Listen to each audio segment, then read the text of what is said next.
அன்பு மாணவர்களே, learn English through Tamil under the foundation course கடந்த வகுப்பில் நாம் ப்ரோனோனை பற்றி படித்தோம். மொத்தமுள்ள 10 ப்ரோனோன்களில் 5 ப்ரோனோன்கள் கடந்த வகுப்பில் படித்தோம். மீதமுள்ள 5 ப்ரோனோன்களை பிரதி சொற்களை இந்த வகுப்பில் நாம் படிக்கலாம். I am Dr. Gunasekaran taking class. Vetri welcomes you. ஆறாவதான pronoun அதாவது indefinite pronoun. Indefinite. What is indefinite pronoun? Indefinite pronouns are those which refer to persons or things in a general way, but do not refer to any person or anything in particular. அதாவது காலவரையற்ற பிரதிபெயர்கள் என்பது ஒரு பொதுவான வழியில் நபர்கள் அல்லது விஷயங்களை குறிக்கும். ஆனால் குறிப்பாக எந்த ஒரு நபரையும் அல்லது பொருளையும் குறிப்பிடுவது அல்ல. மிக முக்கியம். மறுபடியும் படிக்கின்றேன். காலவரையற்ற பிரதிபெயர் சொற்கள் என்பது ஒரு பொதுவான வழியில் நபர்கள் அல்லது விஷயங்களை குறிக்கும். ஆனால் குறிப்பாக எந்த ஒரு நபரையும் அல்லது பொருளையும் குறிப்பிடுவதில்லை. இப்பொழுது உதாரணங்களை பார்ப்போம்.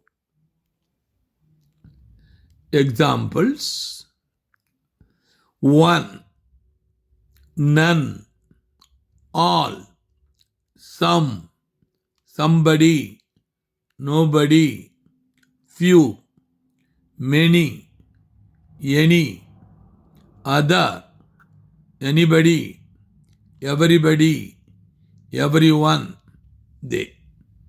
இவை அனைத்தும் இன்டெஃபினிட் ப்ரோனவுனுடைய எக்ஸாம்பிள்கள். இதனுடைய தமிழாக்கம் உங்களுக்காக நான் கொடுக்கிறேன். 1 ஒன்று, none இல்லை, all அனைத்தும், some சில, somebody யாரோ, nobody யாருமில்லை, few சில, many பல, any எந்த, other வேறு, anybody யாரோ,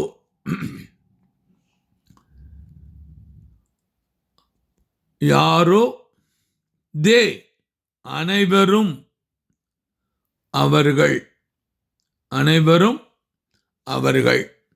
ஆக இவை அனைத்தும் இன்டெஃபினிட் ப்ரோனவுனுக்கு உள்ள எடுத்துக்காட்டுகளாகும்.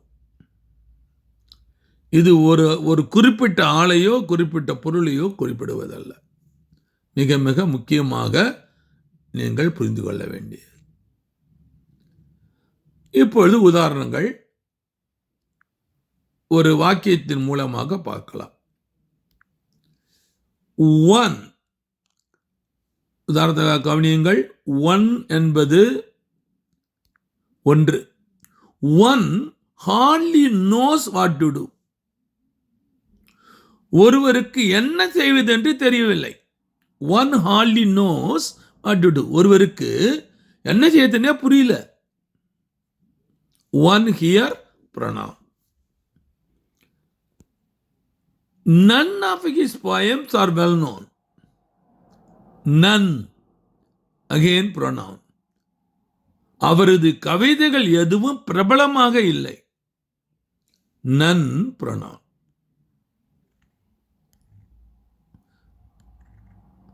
அடுத்து some are born great. சிலர் பிறக்கும் போதே உயர்ந்தவர்களாக பிறக்கிறார்கள். born with gold spoon. உயர்ந்த குடும்பத்திலே பிறக்கிறார்கள். ஆல் வேர் drowned. அனைவரும் நீரில் மூழ்கினர். ஆல் வேர் drowned. அனைவரும் நீரில் மூழ்கிவிட்டார்கள். All. somebody has stolen my watch. யாரோ எனது கடிகாரத்தை திருடிவிட்டனர். இங்கே குறிப்பிடப்பட்டுள்ள சம், ஆல், somebody, அனைத்து, none எல்லாமே இந்த ப்ரோனோனை குறிக்கிறது. அடுத்து, nobody was there to rescue the child. குழந்தையை மீட்க யாரும் இல்லை, ஒருவரும் இல்லை. Nobody was there. Few, another pronoun.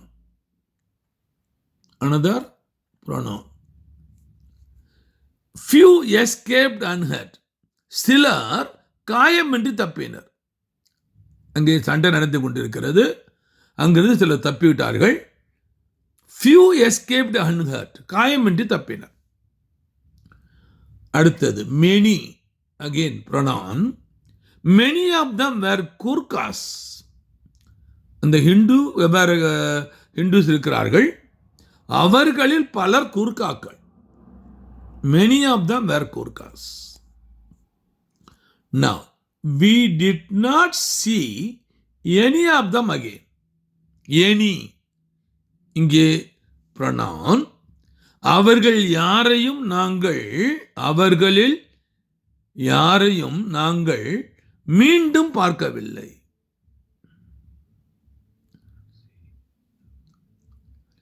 யாரையும், any of them, யாரையும் நாங்கள் மீண்டும் பார்க்கவில்லை. அடுத்து, do good to others. மற்றவர்களுக்கு நல்லது செய்யுங்கள். Do good to others. Did you ask anybody to come? யாரையாவது வர சொன்னாயா?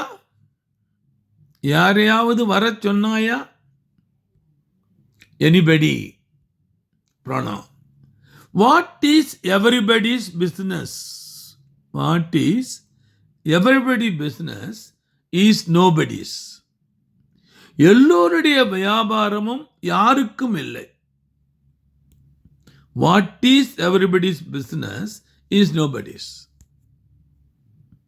Everybody and nobody. Kindly follow. அடுத்தது, his words are in everyone's mouth.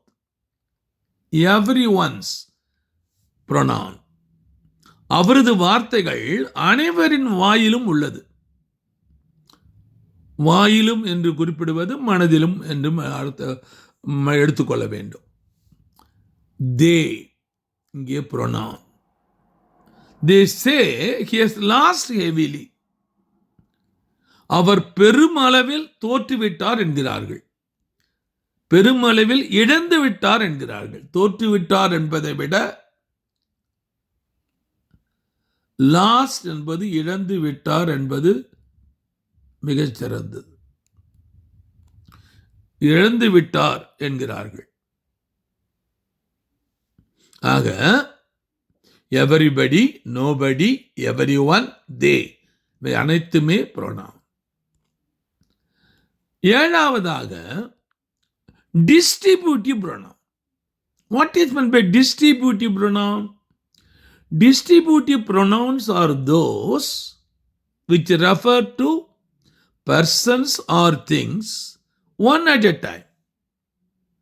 For this reason, they are always singular and as such followed by verb in the singular. Please follow. Let me repeat again. Distributive pronouns are those which refer to persons or things one at a time. For this reason, they are always singular and as such followed by the verb in the singular. அதாவது பரவலான பிரதிபெயர்கள் என்பது ஒரு நேரத்தில் நபர்கள் அல்லது பொருள்களை குறிக்கும். இந்த காரணத்திற்காக அவை எப்போதும் ஒருமை மற்றும் ஒருமையில் வினைச்சொல்லை தொடர்ந்து இருக்கும்.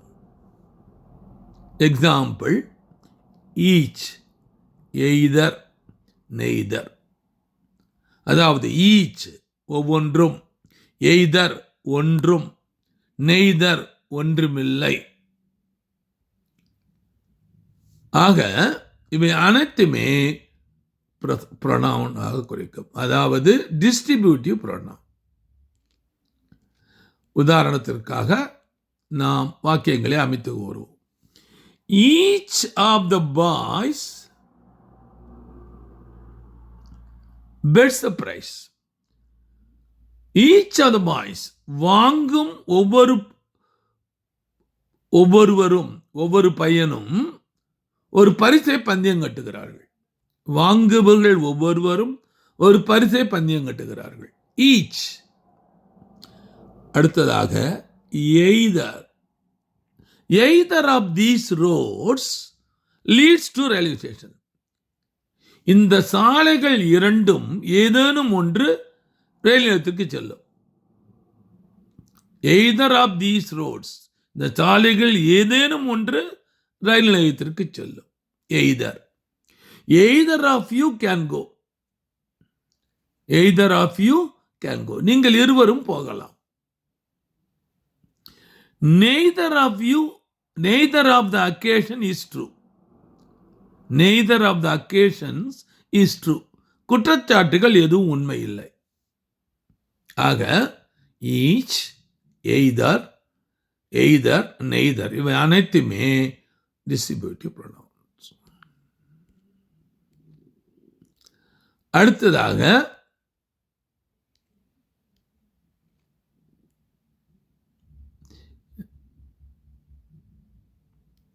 இங்கு முக்கியமாக குறிப்பிட வேண்டியது, when more than two are spoken of any, no one, none should be used.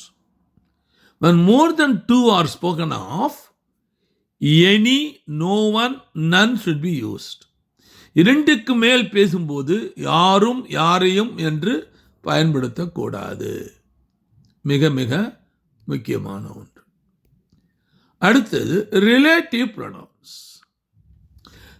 எட்டாவது, relative pronounce are those which refer to relate to some nouns going before which are called their antecedents. Examples, who, which, that, whose, who. These are the examples of relative pronouns. அது which will refer or relate to some nouns going before. Example, I met Hari. Hari had just returned. நான் ஹரியை சந்தித்தேன். ஹரிதான் திரும்பி வந்திருந்தான். ஹரிதான் திரும்பி வந்திருந்தான். இப்பொழுதை இரண்டும் சேர்த்து எழுதுகிறேன் நான். நன்றாக கவனியுங்கள். இங்கே வாக்கியங்கள் தனித்தனியாக இருக்கிறது. ஐ மெட் ஹரி, நான் ஹரியை சந்தித்தேன். Hari had just return, Hari இப்பொழுதுதான் திரும்பி வந்திருந்தான். இப்பொழுது இரண்டையும் சேர்த்து எழுதும்போது நாம் இந்த ப்ரொனவுன்களை யூஸ் பண்ணுகிறோம். Who, which, that, whose, who. இங்கே சற்று உன்னிப்பாக கவனிக்கவும். I met Hari who had just return. நான் ஹரியை சந்தித்தேன். ஹூ, இங்கே ஹூ என்பது Hari. Who had just return, திரும்பி வந்த ஹரியை நான் சந்தித்தேன். திரும்பி வந்த ஹரியை நான் சந்தித்தேன். ஒரே சென்டென்ஸில் இதை நம்ம எழுத முடியும். அடுத்ததாக kindly follow there are two sentences. I have found the pen. நான் பேனாவை கண்டுபிடித்தேன். I lost the pen. நான் பேனாவை தொலைத்தேன். 2 வாக்கியங்கள். இதை ஒன்றாக நான் மாற்றப் போகிறேன். இந்த pronoun-ஐ இணைத்து. I have found the pen which I lost. Which என்பது இதை இணைக்கின்ற pronoun. நான் இழந்த பேனாவை கண்டுபிடித்தேன். நான் இழந்த பேனாவை நான் கண்டுபிடித்தேன். நான் இழந்த பேனாவை நான் கண்டுபிடித்தேன். அடுத்து மூன்றாவதாக 2 வாக்கியங்கள். Here is a book. புத்தகம் இதோ. இங்கே ஒரு புத்தகம் இருக்கிறது. You lend me the book. நீங்கள் புத்தகத்தை எனக்கு கொடுத்தீர்கள். You lend me the book. நீங்கள் புத்தகத்தை எனக்கு கொடுத்தீர்கள், தந்தீர்கள். இது 2 நாம் ஒன்று சேர்க்கப் போகிறோம். உபயோகப்படுத்துவதற்காக நாம் ஒரு pronoun-ஐ உபயோகப்படுத்தப் போகிறோம். Here is the book that you lend me. நீங்கள் எனக்கு கொடுத்த புத்தகம் இதோ இருக்கிறது. நீங்கள் எனக்கு கொடுத்த புத்தகம் இதோ. இப்பொழுது மிக சரியாக நீங்கள் புரிந்து கொண்டிருப்பீர்கள் என்று நம்புகிறேன். அண்ட் முக்கியமானது அனது ஒன்று. அடுத்து compound related pronoun. Compound related 9வது are those formed by adding ever, so or soever to who, which and what are called compound related pronouns. Compound related pronouns are those formed by adding ever, so or soever to who, which and what are called compound relative pronouns. அதாவது கூட்டு உறவினர் பிரதிபெயர் எவர், எவை மற்றும் எவை கூட்டு உறவினர் பிரதிபெயர்கள் என அழைக்கப்படும். எப்பொழுதும் அதனால் அல்லது எப்பொழுதாவது சேர்ப்பதன் மூலம் உருவாக்கப்பட்டவை. நன்கு புரிந்து கொண்டுங்கள். Compound relative pronouns are those formed by adding so, ever, so or soever to who, which and what. அடுத்து எக்ஸாம்பிள். மேலும் whoever, whose, whosoever, whichever, whatever, whatsoever, whomsoever. So இவை அனைத்தும் தி ப்ரொனவுனாக நாம் எடுத்துக்கொள்ளலாம். எடுத்துக்காட்டுகள். ஹூ எவர் யாராக இருந்தாலும், ஹூஸ் யாருடைய, ஹூசோ எவர் யாராக இருந்தாலும், விச்சவர் எதுவாக இருந்தாலும், வாட்டவர் எதுவாக இருந்தாலும், ஹூசோ எவர் உம்சோ எவர் யாராக இருந்தாலும். ஆக நாம் இதை இணைப்பு சொல்லாக உபயோகப்படுத்தி ப்ரொனவுனை ஒரு வாக்கியத்தை அமைக்கலாம். உதாரணத்திற்காக whoever comes is welcome. Whoever comes is welcome. யார் வந்தாலும் வரவேற்கிறேன்.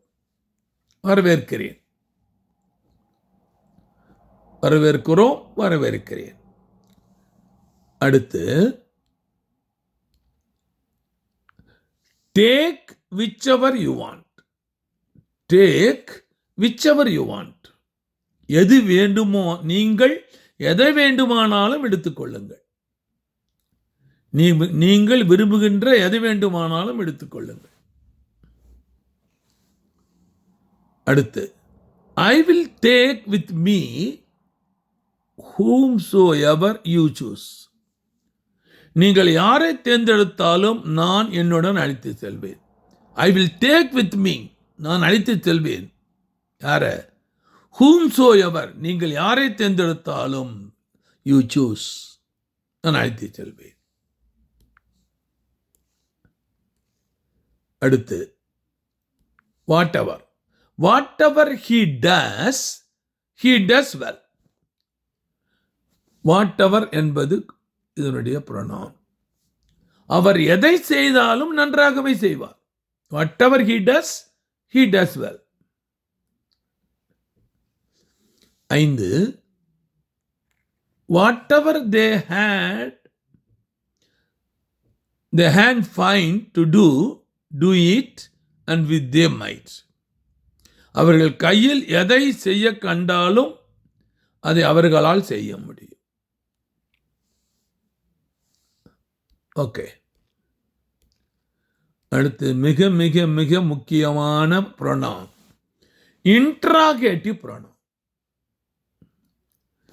மாணவர்களே, நாம் ஆங்கிலம் எழுத, படிக்க, பேச விரும்புகின்ற பொழுது முக்கியமாக உபயோகப்படுவது இந்த இன்ட்ராகேட்டிவ் pronoun தான். கேள்வி கேட்பது தான். கேள்வி கேட்பது 3 விதமாக கேட்கலாம். அதை நான் பின்னாலே குறிப்பிடுகின்றேன். இப்பொழுது இன்ட்ராகேட்டிவ் pronoun என்றால் என்ன என்பதை மட்டும் பார்க்கலாம். Interrogative pronouns are those which are similar in form to relative pronouns, but the work which they do is different. They are here used for asking questions. There, in previous case, it is a connecting. Here it is asking, and are therefore called interrogative pronouns. எனவே தான் அதை interrogative pronounce என்று கூறுகிறோம்.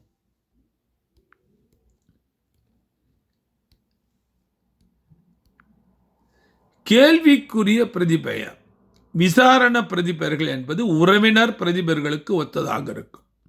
ஆனால் அவை செய்யும் வேலை வேறுபட்டது. அவை இங்கே கேள்வி கேட்பதற்கு பயன்படுத்தப்படுகின்றன. எனவே அவை விசாரணை பிரதிபெயர்கள் என்று அழைக்கப்படுகின்றன. So they are used only for asking questions, and therefore they are interrogative pronouns. Examples: who, what, which, whose, whom. எடுத்துக்காட்டுகள்: who, யார், what, என்ன, which, எது, whose, ஆருடையது, whom, யாரை. இப்பொழுது நாம் வாக்கியங்களில் அமைத்து பார்ப்போம். முதலாவதாக who gave you that knife? Who gave you that knife? அந்த கத்தியை உனக்கு யார் கொடுத்தது? அந்த கத்தியை உனக்கு யார் கொடுத்தது? Who gave that knife? அடுத்து what you want? உங்களுக்கு என்ன வேண்டும்? நீ என்ன விரும்புகிறாய்? உங்களுக்கு என்ன வேண்டும் அல்லது நீ என்ன விரும்புகிறாய்? அடுத்து which is your bag? which, interrogative pronoun. which is your bag? உங்களுடைய பை எது? உங்கள் பை எது? அடுத்து நாம் இன்னும் பார்க்க வேண்டியது இருக்கிறது. who, what, which, whose, whom. இங்கு வாக்கியத்திலே பொருத்தி பார்க்கலாம். இப்பொழுது whose என்பது interrogative pronoun. whose is this umbrella? இந்த குடை யாருடையது? whose umbrella is this என்று கூட குறிப்பிடலாம். whose book is this? இது யாருடைய புத்தகம்? இது யாருடைய புத்தகம்? Whom did you see? யாரை நீ பார்த்தாய்? யாரை நீ பார்த்தாய்? யாரை பார்த்தாய்? ஆக நாம் கடந்த வகுப்பில் பார்த்த 5 புரோனவுன்கள் அல்லாது மற்றும் 5 புரோனவுன்களை இன்றைய வகுப்பில் பார்த்தோம். நான் ஏற்கனவே கூறியபடி புரோனவுன் என்பது மிக மிக முக்கியமான ஒன்று.